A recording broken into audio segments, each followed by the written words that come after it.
I just come from a long line of bad men. It's not unusual, you know. Scratch the gilding from any royal family, and you're bound to find a seething mess of rapists, traitors, and mass murderers. Your ancestors were the same, sir. Difference is, mine were better at it. But enough about me. My viziers tell me the imperial coffers are at a low ebb, and so, with the greatest respect and humility, it falls to me to inform you of the forthcoming annexation of your lands. No doubt my ignoble diplomats stand before you even now, proud in their jeweled silk, paunchy and sallow skin from long excesses. Puffed like winter birds, they will strut and preen, demanding tribute for their terrible master, and threatening dire retribution should you demur. It might interest you to know that also, like birds, it pleases me to fit the windows of their manses and high towers with golden bars, easily broken, and yet none shows so much as a scratch. Better to be a slave in heaven? Isn't that what they always say? Feel free to execute them. I have too many ministers, and to be honest, they more than deserve it. All I ask is that you do me the courtesy of returning their heads, along with a note about how you will never submit to the empire of weeping skulls. I know I'm not fond of that name either, but it's something of a tradition here, like marrying brother to sister, or tallow binding the children of our defeated foes into the palace lamps. Well, that's not really a tradition so much, dear boy, as a matter of efficiency. The innocents do burn the brightest after all. But I digress. No doubt you're feeling somewhat out of sorts. Feel free to insult me, my ancestry, the Empire, close your borders, strengthen your defenses, execute suspected spies and traitors.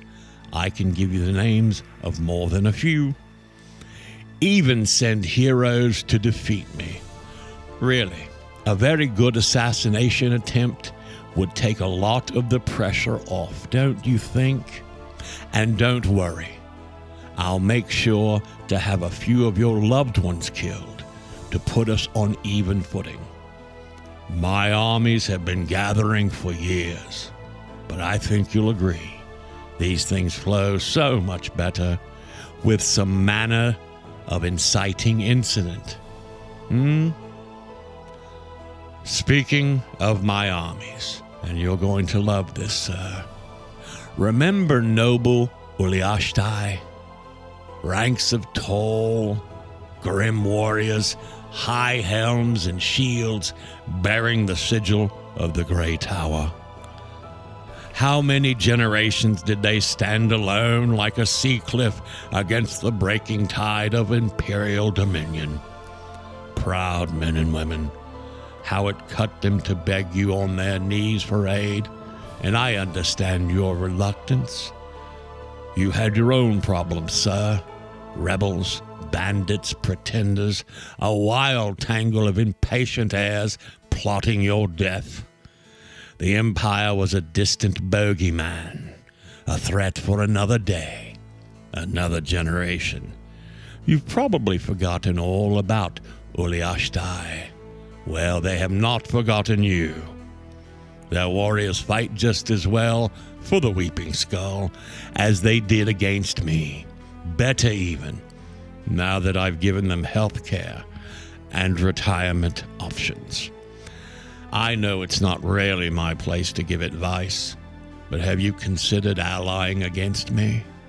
Although I'll make my conquest a bit more difficult, I can't help but feel you'll be better for setting aside those specters of vengeance that have haunted your diplomacy for all of these years. Does it really matter whose great-uncle killed whose second cousin once removed? I'm almost certainly going to torture, disembowel, then slowly impale your entire extended family. Sorry I had to say that. People have certain expectations of a tyrant, but I don't need to tell you.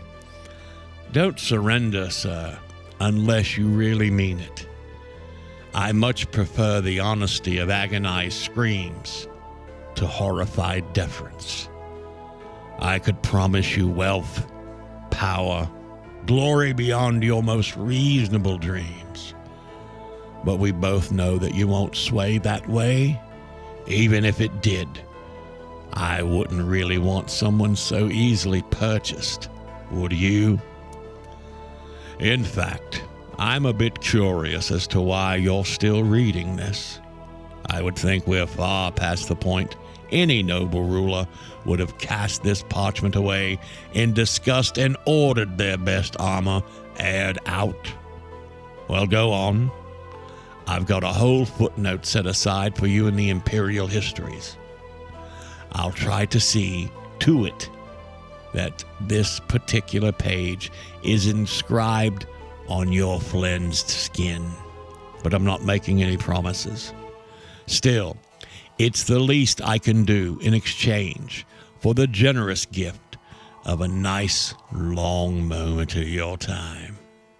Yours in rule, although not for much longer, X. Oh, P.S. Of course, this paper is covered in contact poison.